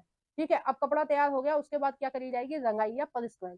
रंगाई यानी कि डिफरेंट डिफरेंट रंग के जो कपड़े पहनते हैं, इस रंग के थोड़ी ना फूल होते हैं कपास के। कपास के जो फूल होते हैं वो तो व्हाइट होते हैं, बिल्कुल पूरी तरह सफेद होते हैं, तो हर कपड़े की रंगाई होती है। ठीक है, रंगाई यानी कि वस्त्र, गारमेंट्स। ठीक है, उसके बाद क्या होता है, वस्त्र विनिर्माण। कई बार जो रंगाई होती है वो पहले भी होती है, कपड़े बनने से पहले भी होते हैं प्रिंट, या कपड़े बनने के बाद भी होते हैं प्रिंट। ठीक है, वो तो अपने अपने फैशन के ऊपर डिपेंड होता है कि किस तरह से करना है। तो इस तरह से जो उद्योग है वो काम करता है ना। नेक्स्ट हम देखेंगे, देखो ये इंपॉर्टेंट है, अगर आप किसी कंपटीशन की तैयारी कर रहे हैं तो ये इंपॉर्टेंट है, ये पूछा जाएगा आपके एग्जाम में। ठीक है, यहाँ से आता है क्वेश्चन, और 10th क्लास में भी यहाँ से एक क्वेश्चन पूछा गया है। भारत का सफल सूती वस्त्र उद्योग 1854 में मुंबई में लगाया गया। ठीक है, तो ऐसे पूछा जाता है कि भारत में पहला सूती वस्त्र उद्योग कब लगाया गया था, तो 1864 में, सॉरी 1854 में, 1854 में, और कहाँ लगाया गया था, मुंबई में। ठीक है, कई बार कंफ्यूजन रहता है कि कलकत्ता है या मुंबई है, तो सफल जो है वो मुंबई में लगाया गया था सबसे पहले। ठीक है, नेक्स्ट है इसमें, यूरोप दो विश्व युद्धों से जूझ रहा था तथा भारत इंग्लैंड के अधीन था। उस समय भारत पर किसका अधिकार था, इंग्लैंड का। ऐसे में इंग्लैंड में कपड़े की मांग आपूर्ति हेतु भारतीय सूती वस्त्र उद्योग को प्रोत्साहन मिला। ठीक है, नेक्स्ट, आरंभिक वर्षों में सूती वस्त्र उद्योग महाराष्ट्र तथा गुजरात के कपास उत्पादक क्षेत्र तक ही सीमित थे। कपास की उपलब्धता, बाजार, परिवहन पतन समीपता तथा श्रम, नमी युक्त जलवायु आदि की आवश्यकता होती है। देखो इसमें ये दिखाया गया है, ये बताया गया है, ठीक है। अभी हम मैप से भी देख लेते हैं एक बार कि किस बात पर ये चीज निर्भर करती है कि उद्योग कहाँ कहाँ है, ठीक है। अब जैसे ज्यादातर जो कपड़े के उद्योग हैं वो कहाँ है, सूती वस्त्र कपड़े के उद्योग है वो इधर की तरफ है, क्योंकि सबसे ज्यादा कपास कहाँ कहाँ उगाई जाती है, इन्हीं क्षेत्रों में, गुजरात में, पुणे में, अ, यानी महाराष्ट्र में, और आंध्र, सॉरी, मध्य प्रदेश में, ठीक है। इन तीन राज्यों में सबसे ज्यादा कपास उगाई जाती है। तो सबसे ज्यादा उद्योग जो चलता है वो यहीं चलता है, कपड़ा उद्योग, है ना। और प्लस दूसरा क्या है, यहाँ की जो जलवायु है वो नमी वाली है, जो कपड़ा उद्योग के लिए जरूरी है, ठीक है। तो जलवायु भी अच्छी है। दूसरा है कि यहाँ पत्तन है, यानी बंदरगाहें भी है। अब जैसे यहाँ पुणे में कोई फैक्ट्री है और उसने कपड़ा तैयार कर लिया, तो वो क्या कर सकता है, यहाँ से वो यूरोप में भी बेच सकता है, ठीक है। गुजरात से भी यूरोप बेचा जा सकता है, मध्य प्रदेश से भी आराम से यहाँ से माल लोड हो जाएगा बंदरगाह से पानी के जहाज में, और विदेशों में बेच सकते हैं। तो ट्रांसपोर्ट की सुविधा भी है यहाँ पर। तो ये कुछ चीजें हैं जो निर्भर करती हैं कि उद्योग कहाँ होगा, ठीक है। क्योंकि उद्योग वहीं खोले जाते हैं जहाँ अच्छा श्रम मिलेगा, श्रमिक मिलेंगे, यानी कि उन, भाई आना भी तो चाहिए कपड़ा बनाना। तो जहाँ सस्ते और अच्छे श्रमिक मिलेंगे, जहाँ बिजली मिलेगी, जहाँ पानी मिलेगा, और जहाँ ट्रांसपोर्ट की सुविधा होगी, यानी परिवहन की, यानी कि जो तैयार माल है उसको बेचने के लिए ट्रक में माल लोड होगा, या फिर पानी के जहाजों में माल लोड होगा तो दूसरी जगह बिकने जाएगा। तो ये सारी जो कंडीशन है जहां पूरी होती है जिस भी उद्योग की, वो उद्योग वहीं सबसे ज्यादा लगाया जाता है। तो आप देख पा रहे हैं कि यहाँ सबसे ज्यादा ये उद्योग है, उसकी वजह यही है, ठीक है। और यहाँ की भी कुछ जलवायु ऐसी है जहाँ पर कपास उगाई जाती है, तो कुछ उद्योग यहाँ पर भी हैं इसके सूती वस्त्र के, क्योंकि यहाँ से भी माल लोड होएगा, ठीक है। अब यहाँ से बांग्लादेश को भी बेच सकते हैं, यहाँ से हम म्यांमार को, थाईलैंड को, और इंडोनेशिया को, और यहाँ पर जितनी भी कंट्रियां हैं उन सबको हम माल बेच सकते हैं। प्लस यहाँ पर बिजली भी, क्योंकि पानी पानी का खूब अच्छा स्रोत है, और नमी वाली जलवायु है, तो ये सारी चीजें भी यहाँ आराम से हो जाएंगी। तो कोई भी उद्योग कहाँ होगा, ये किस बात पर निर्भर करता है, ये इस बात पर निर्भर करता है कि वहाँ ये सारी जो कंडीशन है वो पूरी हो रही है कि नहीं। सबसे पहले क्या होता है, आधारभूत सुविधाओं में सबसे पहले होता है बाजार, परिवहन की सुविधा, पत्तन यानी बंदरगाह की सुविधा, श्रमिक, यानी कि वहां पर श्रमिक भी मिलने चाहिए। और आपको पता है कि महाराष्ट्र में तो बहुत ज्यादा जनसंख्या है हमारे यहाँ, और वहाँ के जो लोग हैं वो पूरी तरह से तैयार हैं कि उनको कोई भी काम मिले, है ना। और नमी युक्त जलवायु, तो ये सारे पूरे कहाँ कौन कर रहा है ये, और कच्चा माल, ठीक है। कच्चा माल नहीं लिखा है इसमें, कच्चे माल की उपलब्धता भी निर्भर करती है कि जो उद्योग है वो कहाँ पर लगेगा, ठीक है। तो ये सारी जरूरतें कौन पूरा कर रहा है, ये सारी जरूरतें पूरा कर रहा है महाराष्ट्र, गुजरात, तमिलनाडु, ये सूती वस्त्र के केंद्र है, ठीक है। अब आपको समझ में आ गया, इसमें कुछ इंपॉर्टेंट नहीं था, आप पढ़ लेना, ठीक है। थोड़ा बहुत समय रहेगा, आप पढ़ लेना। नेक्स्ट है पटसन उद्योग। पटसन उद्योग क्या है, भारत पटसन व पटसन निर्मित सामान का सबसे बड़ा उत्पादक है तथा बांग्लादेश के पश्चात दूसरा सबसे बड़ा निर्यातक है। निर्यातक आप समझ ही रहे हैं कि सबसे ज्यादा माल को बेचता है, तैयार माल को बेचता है ना। तो पहले नंबर पर कौन बेचता है, बांग्लादेश। दूसरे नंबर पर कौन बेचता है, भारत, क्योंकि भारत और बांग्लादेश की ही जलवायु ऐसी है जहां पर पटसन उगाया जाता है, ठीक है। और पहले ये पूरा भारत में ही था, लेकिन जब पाकिस्तान और भारत का बंटवारा हुआ तो पाकिस्तान जो भारत है उसको तीन टुकड़े हुए। पहला पूर्व में क्या कर दिया गया, बांग्लादेश को हटा दिया गया भारत से, ठीक है। और दूसरा पाकिस्तान को हटा दिया गया। तो जब ये बांग्लादेश हट गया तो हमारे जो उद्योग थे उन पर काफी प्रभाव पड़ा, क्योंकि पहले तो सारी चीजें शामिल में ही चल रही थी, एक साथ चल रही थी। अब देखते हैं इसमें क्या लिखा गया है एनसीईआरटी में। वर्ष 2010 और 11 में भारत में लगभग 80% उद्योग थे। इसमें अधिकांश पश्चिम बंगाल में हुगली नदी तट पर। अब देखो पटसन उद्योग हमारे यहाँ पश्चिम बंगाल में ही क्यों है, क्योंकि वहां की जलवायु ऐसी है कि वहां पर पटसन उगाया जा सकता है, और पूरे भारत में कहीं भी पटसन नहीं उगाया जा सकता, क्योंकि पटसन के लिए क्या चाहिए, पटसन के लिए चाहिए नमी युक्त जलवायु, ठीक है। तो हमारा पश्चिम बंगाल कहाँ है, हमारा पश्चिम बंगाल है गंगा ब्रह्मपुत्र नदी के डेल्टा में स्थित, ठीक है। नेक्स्ट है इसमें अधिकांश जो वो है फैक्ट्रियां हैं वो कहाँ है, वो हुगली नदी के तट पर है, क्योंकि पानी भी मिल जाएगा आसानी से। हर उद्योग के लिए पानी की भी तो जरूरत होती है। जो कोई भी उद्योग हो, 98 किलोमीटर लंबी तथा 3 किलोमीटर चौड़ी एक सक्रिय मेखला में स्थित है, ठीक है। नेक्स्ट है इसमें, देखो ये इंपॉर्टेंट है, इसको याद रखना। पहला पटसन उद्योग कलकत्ता के निकट रिशाला में 1855 में लगाया गया था। ठीक है, 1854 में कौन लगाया गया था? सूती वस्त्र उद्योग। कहाँ लगाया था? मुंबई में। 1855 में क्या लगाया गया था? पटसन उद्योग। कहाँ लगाया गया था? कलकत्ता में। 1947 में देश के विभाजन के पश्चात पटसन मिलें तो भारत में रह गई, लेकिन 3/4 जूट उत्पादन क्षेत्र पूर्वी पाकिस्तान या बांग्लादेश में चला गया।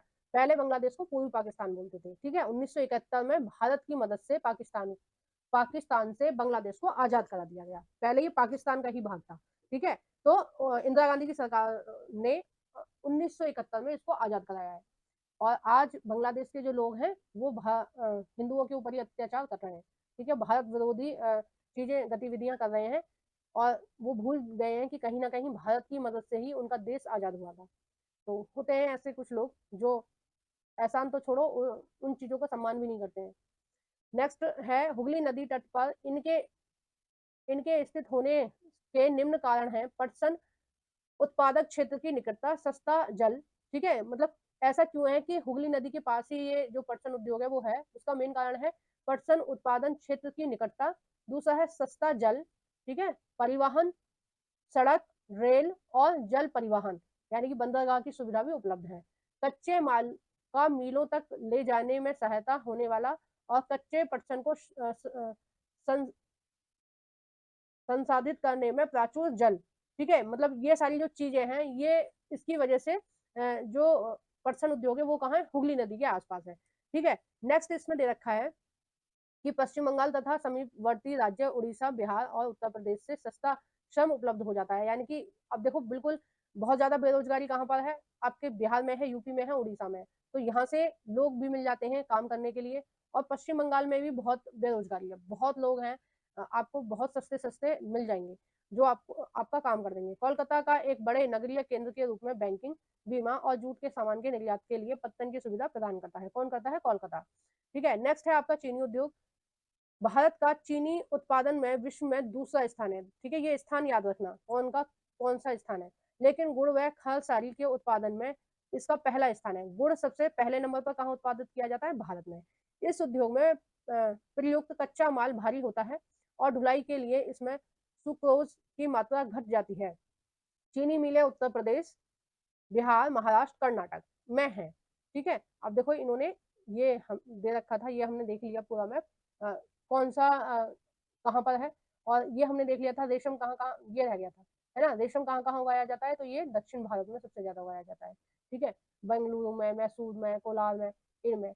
और ये जो आपका ऊनी उद्योग है, ऊनी उद्योग कहाँ है? अब देखो, ऊनी जो भेड़ है वो कहाँ पाली जाती है? वो उत्तर भारत में ही पाली जाती है। ठीक है, और यहाँ पर जो भेड़ होती है उनसे उनके जो बाल होते हैं उनको उतार के उनसे ऊन बनाई जाती है। तो ज्यादातर जो उद्योग है वो उत्तर भारत में है। ठीक है, अब जो जिस चीज का कच्चा माल जहाँ मिलेगा वहीं तो उसका उद्योग होगा ना, तो इसलिए यहीं पर है सबसे ज्यादा उद्योग जो है। आइए नेक्स्ट देखते हैं, नेक्स्ट कौन सा उद्योग है। अच्छा, अभी यही चल रहा है, एक मिनट, कौन सा चल रहा था? चीनी उद्योग चल रहा है। नेक्स्ट है तमिलनाडु, आंध्र प्रदेश, गुजरात, पंजाब, हरियाणा तथा मध्य प्रदेश राज्यों में फैला है। चीनी मिलों का 60% उत्तर प्रदेश और बिहार में है। ठीक है, चीनी मिलें सबसे ज्यादा कहाँ है? उत्तर प्रदेश और बिहार में है। यह उद्योग मौसमी है तथा सहकारी क्षेत्रों के लिए उपयुक्त है। मौसमी क्यों है? क्योंकि हर समय गन्ना थोड़ी आता है ना? जब गन्ना आएगा तभी तो चीनी बनेगी।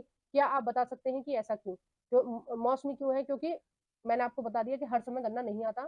ठीक है, सहकारी इसलिए है कि ये डिपेंड करता है, जो कच्चा माल बेच रहे हैं, जो लोग गन्ना बेच रहे हैं उन पर डिपेंड कर रहा है। ठीक है, तो इस तरह से सहकारी संस्थाओं द्वारा, मतलब सहकारी उद्योगों द्वारा ही इस तरह के उद्योग चलते हैं। क्योंकि जो फैक्ट्री मालिक है वो किस पर निर्भर है? पूरी तरह से उन लोगों पर निर्भर है जो कच्चा माल दे रहे हैं। इसलिए जो दूध के उद्योग है ज्यादातर वो सहकारी उद्योग है, क्योंकि वो निर्भर है उन डेयरी उन दूधियाओं पर। दूधिया बोलते हैं मतलब एक गांव से दूध पूरा कलेक्ट करके और जो डेयरी पे बेचते हैं। ठीक है, अब उन डेयरियों से आप खरीद के लाते हो। ठीक है, तो उन पर निर्भर है। नेक्स्ट है पिछले कुछ वर्षों से इन मिलों की संख्या दक्षिण और पश्चिमी राज्यों में, विशेषकर महाराष्ट्र में बढ़ी है। ठीक है, कौन सी? चीनी उद्योग की। इसका मुख्य कारण यह है कि गन्ने में अधिक सुक्रोज की मात्रा है। कहाँ पर? महाराष्ट्र में। अपेक्षाकृत ठंडी जलवायु भी गुणकारी है। इसके अतिरिक्त इन राज्यों में सहकारी समितियां भी सफल रही हैं। ठीक है, आइए नेक्स्ट देखते हैं। नेक्स्ट है आपका खनिज आधारित उद्योग। वे उद्योग जो खनिज या धातुओं को कच्चे माल के रूप में प्रयुक्त करते हैं खनिज उद्योग आधारित उद्योग कहलाते हैं। कौन कौन से होते हैं खनिज उद्योग? लोहे का उद्योग, या फिर आपका एल्युमिनियम, तांबा, सोना, सॉरी सोना नहीं आएगा इसमें, वो आएगा अभ्रक। इस तरह के जो उद्योग हैं वो किसके अंतर्गत आएंगे? वो आएंगे खनिज उद्योग के अंतर्गत। ठीक है, नेक्स्ट है इसमें लोहा उद्योग और या तथा इस्पात उद्योग के बारे में इसमें दे रखा है। लोहा तथा इस्पात उद्योग एक आधारभूत उद्योग है। ऊपर हमने देखा था आधारभूत उद्योग क्यों है, क्योंकि लोहे से बहुत सारी मशीनें बनाई जाती हैं और वो मशीनें किस में काम आती है? बहुत सारे उद्योगों में काम आती है। क्योंकि अन्य सभी भारी, हल्के और माध्यमिक उद्योग इनसे बनी मशीनों पर निर्भर है। ठीक है, वही चीज इसमें कह रहे हैं विविध प्रकार के इंजीनियरिंग सामान, निर्माण सामग्री या रक्षा यानी कि जो बंदूक वगैरह बनते हैं या तोप बनती हैं, या फिर हम टैंकर जो होते हैं सेना के लिए जो सामान होता है उसमें भी तो लोहे की जरूरत होती है ना। जो गोली के जो वो होते हैं कारतूस बोलते हैं उनको, वो जो होते हैं वो भी किसमें बनते हैं? वो भी किससे बनते हैं? लोहे से। चिकित्सा के बहुत सारी जो मशीनें हैं वो भी लोहे की बनती हैं। टेलीफोन, वैज्ञानिक उपकरण तथा विभिन्न प्रकार के उपभोक्ता वस्तुओं के निर्माण के लिए इस्पात की आवश्यकता होती है। ठीक है, अब ये आपकी एक्टिविटी है, इस्पात से बनी उन सभी पदार्थों की सूची बनाएं जो आप सोच सकते हैं। अब आपको बताना है कि कौन कौन सी चीजें लोहे की बनती हैं। ठीक है, नेक्स्ट है इस्पात के उत्पादन तथा खपत को प्राय एक देश में विकास का पैमाना माना जाता है। लोहा इस्पात एक भारी उद्योग है, क्योंकि ये चीज ध्यान रखना। ठीक है, भारी उद्योग के अंतर्गत आता है लोहा, क्योंकि इसमें प्रयुक्त कच्चा माल तथा तैयार माल दोनों ही भारी और स्थूल होते हैं। इसके लिए अधिक परिवहन लागत की आवश्यकता होती है। इस उद्योग के लिए लोहा एस कोकिंग और कोल तथा चूना पत्थर का अनुपात लगभग 4:2:1 होता है। यानी कि लोहा एस कितना है? 4 है। ठीक है, और कोकिन कितना डलेगा? 2, और चूना 1। ठीक है, इस अनुपात में डाला जाएगा तब जाके उसका लोहा बनेगा यानी कि इस्पात बनेगा। क्योंकि जो खदानें होती हैं उनमें से लोहा जो निकलता है, आप तो अगर आपके दिमाग में ऐसा आ रहा है कि पूरी की पूरी ईंट जैसी निकलती होगी, तो ऐसा नहीं निकलता है, वो मिट्टी में मिला हुआ होता है। ठीक है, फिर उस मिट्टी में से क्या करते हैं? उस मिट्टी को गर्म करते हैं। जब उस मिट्टी को गर्म करेंगे तो जो धातु होगी, ठीक है, जो लोहा होगा वो पिघल जाएगा और वो ऊपर आ जाएगा, और जो मिट्टी होगी वो नीचे बैठ जाएगी। फिर उस लोहे में क्या करेंगे? चूना डालेंगे। तो चूना क्या करता है? चूना नीचे बैठ जाता है और सारी अशुद्धियों को लेके, यानी कि लोहे में जितनी भी अशुद्धियां होंगी उन सबको लेके वो नीचे बैठ जाएगा, चूना जो होगा। ठीक है, तो सारी अशुद्धियां नीचे बैठ जाएंगी और हमें बिल्कुल प्योर लोहा मिल जाएगा। तो लोहे को बनाने के लिए हमें चूने की भी जरूरत होती है। ठीक है, इस्पात को कठोर बनाने के लिए इसमें मैग्नीज डाला जाता है। ये मात्रा की आवश्यकता होती है। इस्पात उद्योग की आदर्श स्थापना कहाँ होनी चाहिए? यह याद रहे कि इससे निर्मित माल को बाजार तथा उपभोक्ताओं तक पहुंचाने के लिए सक्षम परिवहन की आवश्यकता है। ठीक है, अगर जो लोहे का उद्योग है हम ऐसी जगह लगा लें जहां पर ना ठीक से सड़क है, ठीक है, ना ठीक से बंदरगाह है जो एक स्थान दूसरे देशों में सामान बेचने के लिए, और ना वहां पर सस्ते हमें वो मिल रहे हैं, श्रमिक मिल रहे हैं, और ना ही वहां पर कच्चा माल मिल रहा है। मान लो लोहे अयस्क की फैक्ट्री अगर आप उत्तर प्रदेश में लगा लें, तो भाई कच्चा माल ले जाने में ही आपका इतना सारा परिवहन पे खर्चा हो जाएगा, ट्रकों पे खर्चा हो जाएगा, जितने का आपका लोहा नहीं बिकेगा। तो भाई सामान बनाने के लिए बहुत सारी चीजों की जरूरत होती है कि वहां पर कच्चा माल मिले, बिजली मिले, पानी मिले, सड़क मिले। जब सड़क मिलेगी तभी तो सामान को आप बाहर बेचोगे। ठीक है, फैक्ट्री में माल तैयार हो गया लेकिन वो बेचोगे तभी तो पैसे मिलेंगे ना। तो ये सारी चीजें निर्भर करती है। ठीक है, अब देखो जो इस्पात है वो कैसे बनाया जाता है। कच्चे माल का कारखानों तक परिवहन। कच्चा माल कहाँ से लेंगे? अब देखो एक मिनट हम बता देते हैं कच्चा माल कहाँ से लेंगे। देखो ज्यादातर जो लोहे की फैक्ट्रियां हैं, लोहा या इस्पात की जो फैक्ट्रियां हैं वो इन्हीं क्षेत्रों में है। क्यों है? अब देखो खान से हम क्या निकालेंगे? देखो लोहे की खान कैसी है, ये रेड वाली जो है वो लोहे की खान है। चंद्रपुर से निकाल लिया या बेलाडीला से हमने निकाल लिया लोहा।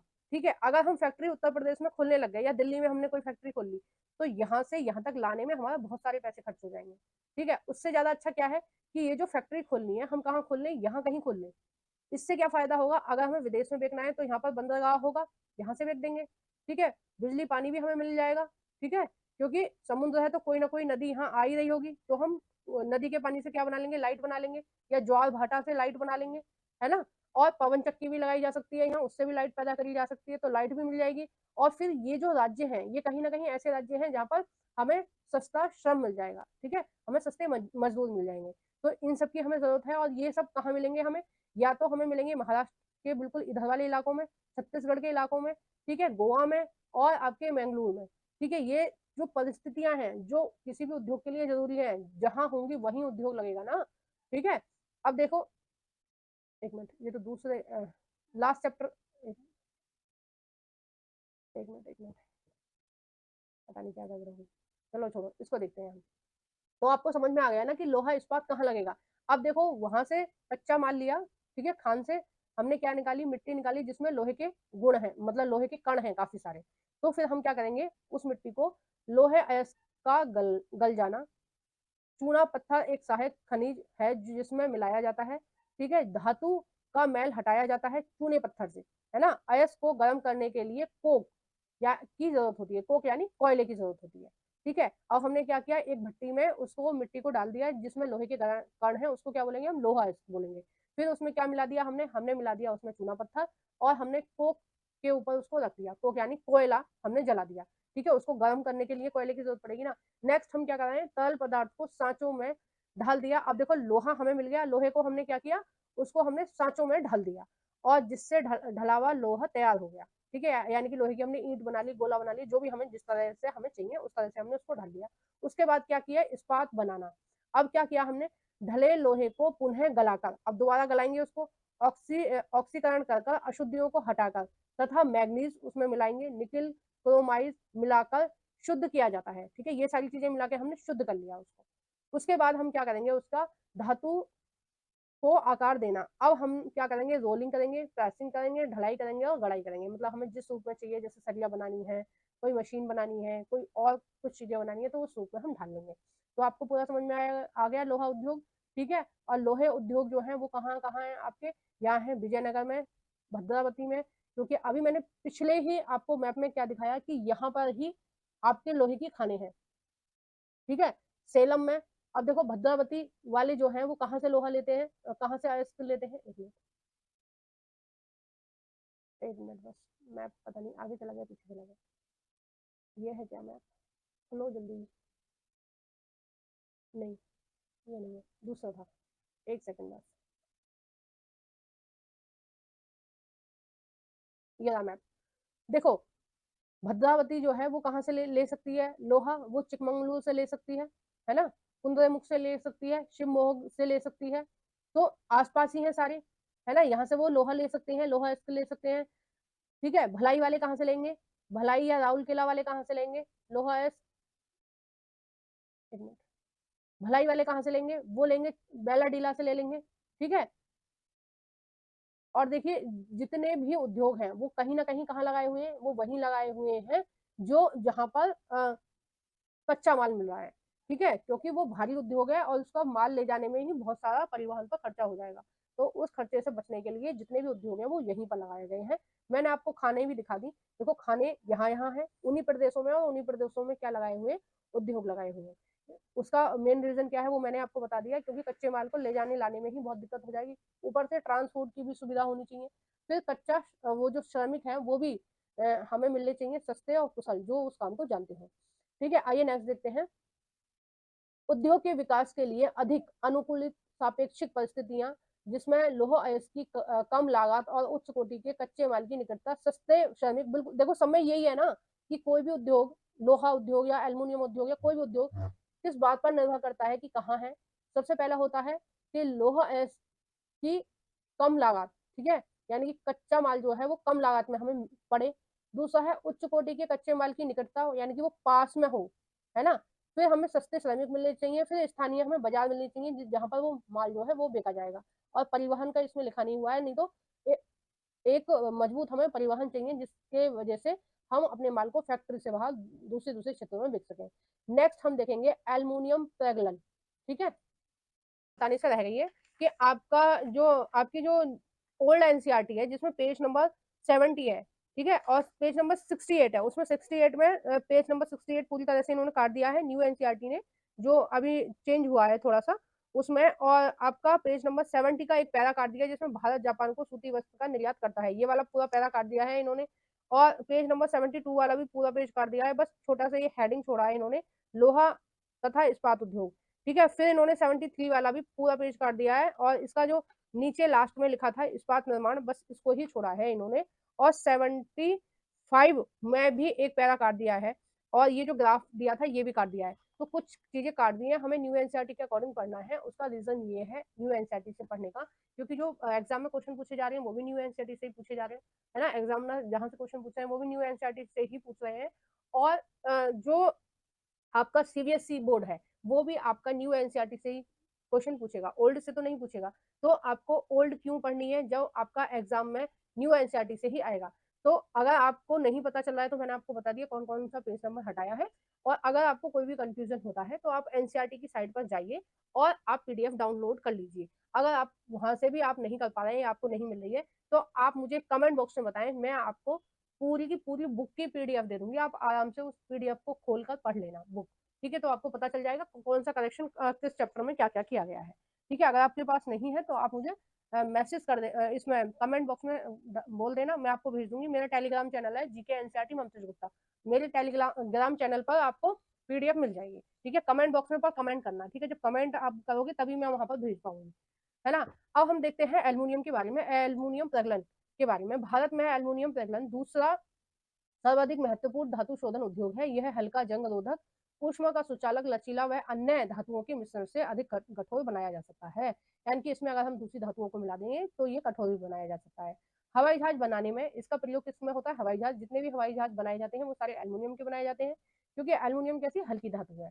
ठीक है, अगर हम लोहे का या दूसरी धातुओं का बना देंगे तो वो उड़ ही नहीं पाएगा, क्योंकि उसका वेट ही ज्यादा हो जाएगा, है ना। नेक्स्ट है बर्तन तथा तार बनाने में भी इसका प्रयोग किया जाता है। कई उद्योगों में इसका महत्व इस्पात, तावा, जस्ता व शीशे के विकल्प के रूप में प्रयुक्त होने से भी बड़ा है। ठीक है, मतलब इनके स्थान पर भी एल्यूमिनियम का प्रयोग किया जा रहा है। नेक्स्ट इसमें दे रखा है देश के एल्यूमिनियम प्रगलन संयंत्र उड़ीसा, पश्चिम बंगाल, केरल, उत्तर प्रदेश, छत्तीसगढ़, महाराष्ट्र व तमिलनाडु राज्य में स्थित है। और इन्हीं राज्यों में क्यों स्थित है? क्योंकि यहाँ पर ही इसका कच्चा माल मिलता है। ठीक है, एक बार हम मैप में देख लेंगे। देखिए, ये जो साइन आपको दिख रहा है, इस तरह का जो साइन आपको दिख रहा है, ये क्या है? बक्साइड की खाने हैं। ठीक है, अब बक्साइड की खाने कहाँ कहाँ है अब वो हम देखेंगे। तो देखो नागपुर में, सॉरी, यहाँ कटनी में है। ठीक है, अमरकंटक में है, बिलासपुर में है और कोरापुट में है। ठीक है, और ये और कहाँ है? देखो यही है, ये जो बॉक्साइड की खाने इधर ही कहीं है ना। और थोड़ा बहुत बॉक्साइड यहाँ इस वाली बेल्ट में भी मिलता है, थोड़ा बहुत मिलता है। ठीक है, तो जहां जहां बॉक्साइड मिल रहा है वहीं होंगी। और आपको दे रखा है कि बिहार, उड़ीसा में इसका उत्पादन होता है। क्या क्या दे रखा है? उड़ीसा, पश्चिम बंगाल, ठीक है, क्योंकि खाने वही है ना। उत्तर प्रदेश, छत्तीसगढ़, महाराष्ट्र और तमिलनाडु राज्य, जहाँ खाने होंगी वहीं होएगा, है ना। तो वहां पर इसका उत्पादन हो रहा है। तो आपको देखो ये वाला जो मैप है, ये वाला मैप अच्छे से रट लेना। ठीक है, ये आपकी बहुत ज्यादा मदद करेगा। जो आपके पिछले चैप्टर में था, ये पिछले चैप्टर का ही मैप है, तो जो आपके पिछले चैप्टर में था ये इसको आप बहुत अच्छे से रट लेना, तो आपको पता रहेगा कौन खनिज कहाँ मिलता है और कौन सा उद्योग कहाँ होगा। तो इससे आपकी बहुत सारी प्रॉब्लम सॉल्व हो जाएंगी। तो इसको आप अच्छे से रट लेना। ठीक है, और मैप से बहुत ज्यादा हेल्प मिलती है हमें किसी भी सब्जेक्ट को पढ़ने में। तो आपको जो मैप है वो पूरी तरह से याद होनी चाहिए। ठीक है, नेक्स्ट है इसमें पैग लगो। मैं बॉक्साइड का कच्चे पदार्थ के रूप में जो भारी, गहरे लाल रंग की चट्टाने जैसे होते हैं, ठीक है, का प्रयोग किया जाता है। बॉक्साइड कैसा लगता है देखने में? भारी, गहरे लाल रंग की चट्टानों जैसा होता है, प्रयोग किया जाता है। प्रवाह चार्ट चित्र 6.5 एल्युमिनियम निर्माण की प्रक्रिया को दर्शाता है। देखो यहाँ ऐसे इस तरीके से एल्युमिनियम बन रहा है, मतलब एल्युमिनियम की ये फैक्ट्री है। ठीक है, नेक्स्ट है इसमें इस उद्योग की स्थापना की दो महत्वपूर्ण आवश्यकता है, नियमितता और दूसरी कौन सी है? ऊर्जा की पूर्ति। ठीक है, तथा कम कीमत पर कच्चे माल की सुनिश्चितता उपलब्धता। ठीक है, सुनिश्चित उपलब्धता यानी कच्चा माल ठीक से मिले, कम कीमत पर मिले, और ऊर्जा, यानी ऊर्जा के रूप में हमें क्या चाहिए? ऊर्जा के रूप में हमें चाहिए कोयला, क्योंकि पिघलाना पड़ेगा ना वो। अब देखो एल्युमिनियम कैसे बन रहा है फैक्ट्री में। ठीक है, 5 से 6 टन बॉक्साइड का 2 टन एल्युमिनियम या 1 टन एल्युमिनियम, इस तरह ये अनुपात है बनने का। अब देखो क्या होता है, बॉक्साइड को हम लेंगे, ठीक है, बिल्कुल सेम प्रक्रिया है जो उसकी थी पहले लोहे बनाने की। बॉक्साइड लेंगे हम कच्चे माल के रूप में, खान से लिया हमने, मिट्टी जैसा ही होता है, मिट्टी में कुछ कण बॉक्साइड के होते हैं। फिर बॉक्साइड को हम क्या करेंगे? पिघलाएंगे। ठीक है, जब उस मिट्टी को गर्म करेंगे तो जो एल्युमिनियम का जो घोल है वो ऊपर आ जाएगा और मिट्टी जो है वो नीचे बैठ जाएगी। बॉक्साइड दलन और एल्युमिनियम घुलन। ठीक है, तो प्रक्रिया क्या है, प्रगलन स्थान तक भारी अयस्क का पहुंचना। ठीक है, अयस्क आ गया। दूसरा है शोधनशाला से कैल्शियम युक्त पेट्रोलियम कोक। ठीक है, तो शोधनशाला में क्या करेंगे हम, कैल्शियम युक्त पेट्रोलियम का हम प्रयोग करेंगे। ठीक है, नेक्स्ट कोयला खान से पिच, और कोयले की हमें जरूरत पड़ेगी क्योंकि भट्टी जलाने के लिए, इसको पिघलाने के लिए, इसको गर्म करने के लिए। नेक्स्ट क्या क्रिया होगी, क्रायोलाइट। क्रायोलाइट क्या है, एक पिघली धातु जो इलेक्ट्रोलाइट का काम करती है। ठीक है, एल्युमिनियम प्रगालक और एल्युमिनियम प्रगालक, और इसको 1 टन आपका एल्युमिनियम बनाने में लाइट कितनी खर्च होती है, 8600 किलोग्राम वाट प्रति टन अयस्क। ठीक है, एक टन अयस्क पर इतनी सारी लाइट खर्च होती है, तब जाकर क्या बनता है, एल्युमिनियम बनता है। नेक्स्ट आपका दे रखा है रसायन उद्योग। ठीक है, तो वीडियो थोड़ी लंबी हो रही है, उसके लिए मैं माफी चाह रही हूँ, क्योंकि देखो चीजों को समझाने में, डिटेल में समझाने में टाइम लगता है ना, और एक एक चीज में बिल्कुल डिटेल से समझा रही हूँ, आपको याद करा रही हूँ, और आपको इससे बाहर कुछ भी पढ़ने की या कहीं भी कुछ भी समझने की जरूरत नहीं पड़ेगी। तो वीडियो थोड़ी मेरी लंबी होती है, ये चीज मैं मानती हूँ, पर चीजें बहुत डिटेल में होती हैं, उसके अलावा आपको कहीं से कुछ भी पढ़ने की जरूरत नहीं पड़ेगी। ठीक है, मैं सारी चीज आपको एक तरफ से क्लियर करके चलती हूँ। नेक्स्ट है, भारत में रसायन उद्योग तेजी से विकसित हो रहा है तथा फैल रहा है। इसकी भागीदारी सकल घरेलू उत्पाद में लगभग 3% है। यह उद्योग एशिया का तीसरा बड़ा तथा विश्व के आकार की दृष्टि से 12वें स्थान पर है। ठीक है, इसमें लघु जो रसायन उद्योग है उसके बारे में बात हो रही है, तथा विश्व में आकार में कौन सा है, 12वें स्थान पर, है ना। नेक्स्ट है, इसमें इसमें लघु और बृहद उद्योग दोनों प्रकार की विनिर्माण इकाइयां सम्मिलित हैं। कार्बनिक और अकार्बनिक दोनों क्षेत्र तीव्र गति से दर्ज की गई हैं, दोनों क्षेत्रों में दर्ज की गई हैं। नेक्स्ट इसमें दे रखा है कार्बनिक अकार्बनिक रसायनों में सल्फ्यूरिक अम्ल, कृत्रिम वस्त्र, प्लास्टिक, गोंद, रंग रोगन, डाई आदि। ठीक है, तो ये सारी चीजें हैं जो किसके अंतर्गत आएंगी, रसायन उद्योग। अगर आपसे पूछा जाए कि ये गोंद है, रंग रोगन है, डाई है, ये किसके अंतर्गत आता है, तो आप रसायन उद्योग के अंतर्गत बताएंगे। ठीक है, सोडा है, ठीक है, नाइट्रिक है, नाइट्रिक अम्ल है या क्षार है, ये सब किसके अंतर्गत आता है, रसायन के अंतर्गत आता है। कांच का निर्माण करना है, साबुन या शोधक या अपमार्जक, मतलब सफाई करने के लिए जो भी रसायनों की जरूरत होती है, जैसे आपका हार्पिक वगैरह है वो। ठीक है, या फिर कोई भी लाइजॉल है, या जिससे फर्श वगैरह साफ होते हैं, फिनाइल है, ये सब किसके अंतर्गत आएंगे, ये रसायन के अंतर्गत आएंगे। ठीक है, अकार्बनिक रसायन के अंतर्गत आएंगे। कार्बनिक रसायन के अंतर्गत कौन से आएंगे, कार्बनिक रसायनों में पेट्रो रसायन शामिल है।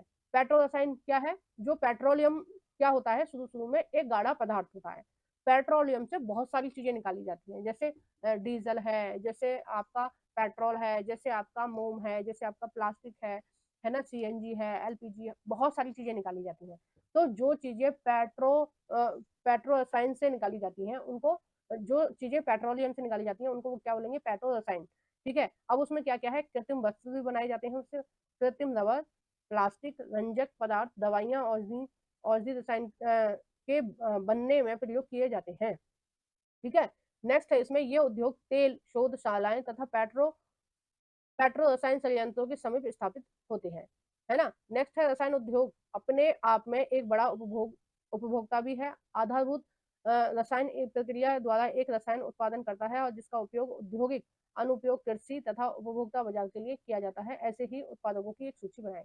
ठीक है, तो वो आपको करना है, ये सारी चीजें आपको समझ में आ गया ना, रसायन उद्योग कौन कौन सा है, ये नाम याद रखना। ठीक है, और उसमें भी याद रखना कि रसायन उद्योग दो प्रकार के होते हैं, अकार्बनिक और कार्बनिक। अकार्बनिक में कौन सा आएगा, नाइट्रिक अम्ल, क्षार, सोडा, कांच से रिलेटेड चीजें, साबुन, शोधक और अपमार्जक। अपमार्जक होते हैं जो किसी भी चीज को साफ करने के लिए बनाए जाते हैं। ठीक है, बहुत सारे केमिकल होते हैं टॉयलेट साफ करने के, और आपके बाथरूम साफ करने के, फर्श साफ करने के, ये जो चीजें होती हैं उनको अपमार्जक बोलते हैं।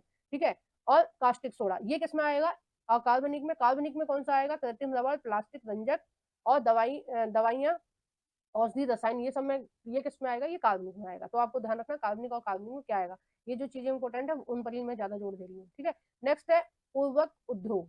तो देखो हमारा जो कृषि का काम है उसमें बहुत ज्यादा इसका प्रयोग होता है। नेक्स्ट हम देखते हैं उर्वरक उद्योग। नाइट्रोजनी उर्वरक, मुख्यतः यूरिया, फास्फोरस उर्वरक, डीएपी तथा अमोनिया फॉस्फेट और मिश्रित उर्वरक, जिसमें 3 मुख्य पोषक उर्वरक हैं। देखो हमारी जो भारतीय मिट्टी है उसमें नाइट्रोजन की बहुत ज्यादा कमी है, तो नाइट्रोजन डाला जाता है ऊपर से फास्फेट डाला जाता है नंबर 2 पर, हमें इसकी जरूरत होती है। नंबर 3 पर हम पोटास का प्रयोग करते हैं।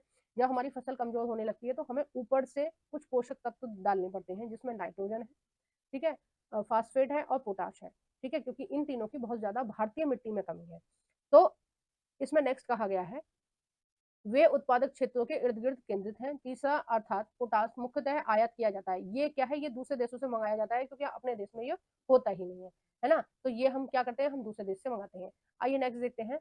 हरित क्रांति के पश्चात यह उद्योग देश में अन्य भागों में भी फैल गया है, क्योंकि देखो जब हमारा जो देश है वो कैसा है, कृषि प्रधान देश, यानी कि बहुत सारे लोग जो है कृषि में लगे हुए हैं, खेती में लगे हुए हैं, तो फिर हर आदमी चाहता है कि उसका मुनाफा ज्यादा हो, तो फिर वो इन फर्टिलाइजरों का प्रयोग करेगा ताकि उसकी जो फसल है वो अच्छे से अच्छी हो, है ना। तो इसके लिए वो खरीदेगा, तो वो जब मार्केट में किसी भी चीज की मांग बढ़ेगी तो वो चीज फिर तैयार भी करी जाएगी।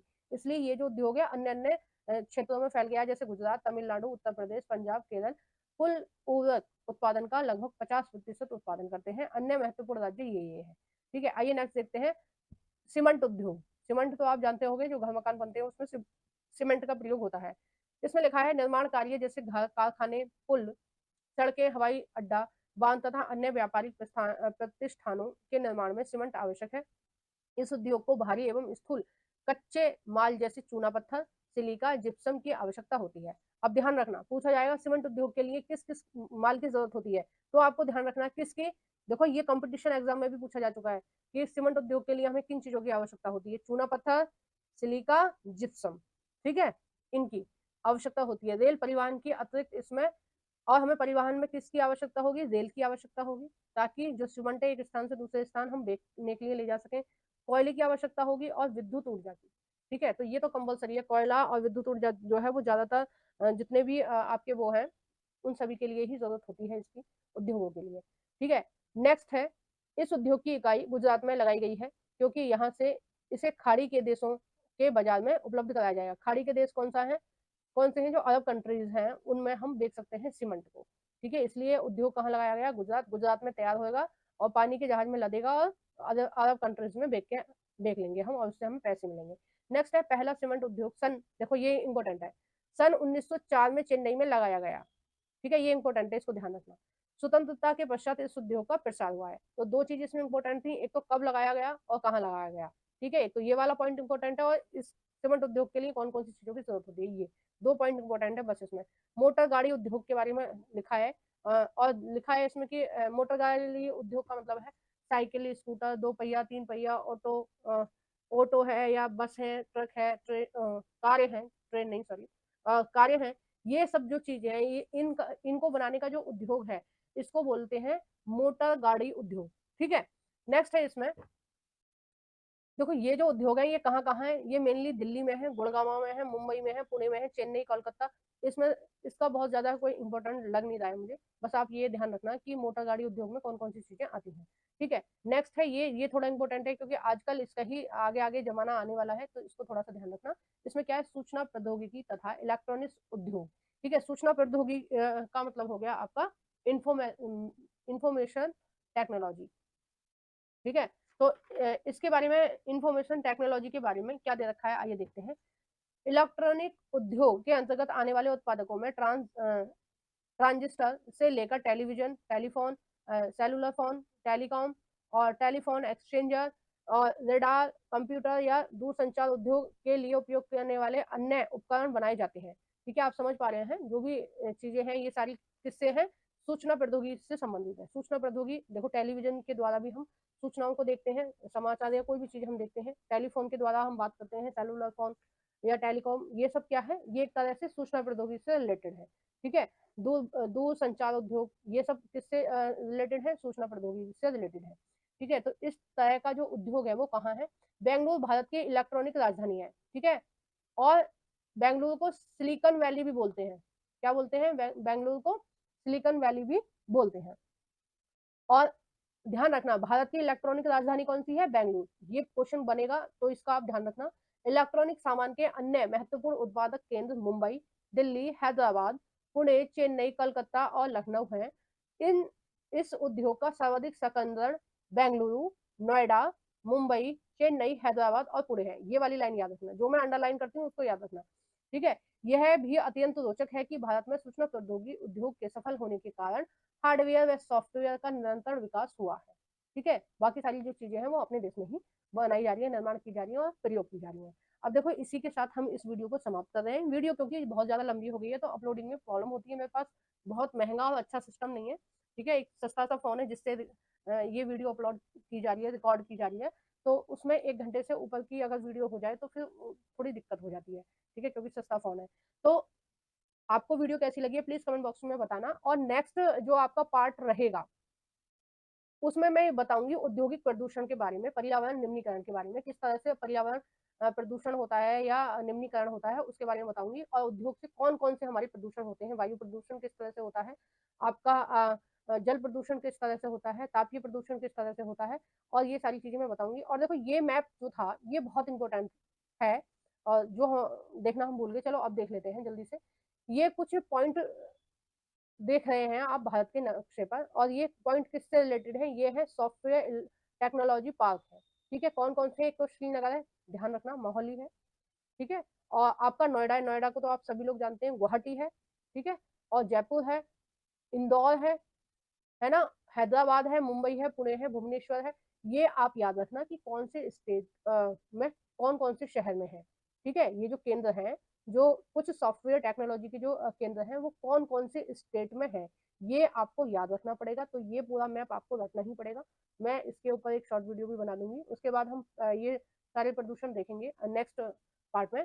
ठीक है। तो आपको वीडियो कैसी लगी है प्लीज कमेंट बॉक्स में बताइएगा। और इसका नेक्स्ट पार्ट अगर आपको देखना है तो आप प्लीज चैनल को सब्सक्राइब कर लीजिए। अगर आपने पहले से चैनल को सब्सक्राइब कर रखा है और आप इस वीडियो को बाद में देख रहे हैं तो इसी वीडियो के डिस्क्रिप्शन में जो 2 प्लेलिस्ट की लिंक दे रखी है, आप उन प्लेलिस्टों पर क्लिक कर आपको थ्योरी देखनी है या एमसीक्यू देखनी है, जो भी देखनी है उन पर क्लिक कर देख सकते हैं, है ना। और वीडियो को ज्यादा से ज्यादा लाइक करना। जो भी फ्रेंड आपके किसी भी कॉम्पिटिशन की तैयारी कर रहे हैं या फिर 10th क्लास में पढ़ रहे हैं, उन सभी फ्रेंडों के साथ मेरी इस वीडियो को शेयर कर देना। अगर आपके छोटे बहन भाई 6th 7th या 8th क्लास में पढ़ रहे हैं तो, या 9th क्लास में पढ़ रहे हैं तो भी उनको ये चैनल सजेस्ट कर देना कि मेरे यूट्यूब चैनल पर बिल्कुल फ्री में और बिल्कुल सीक्वेंस में एनसीईआरटी पढ़ाई जा रही है।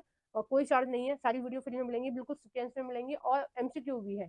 ठीक है। तो जो भी आपको देखना है आप मेरा यूट्यूब चैनल ओपन कर प्लेलिस्ट वाले ऑप्शन पर क्लिक कर इन सबको देख सकते हैं। Thank you for watching everyone.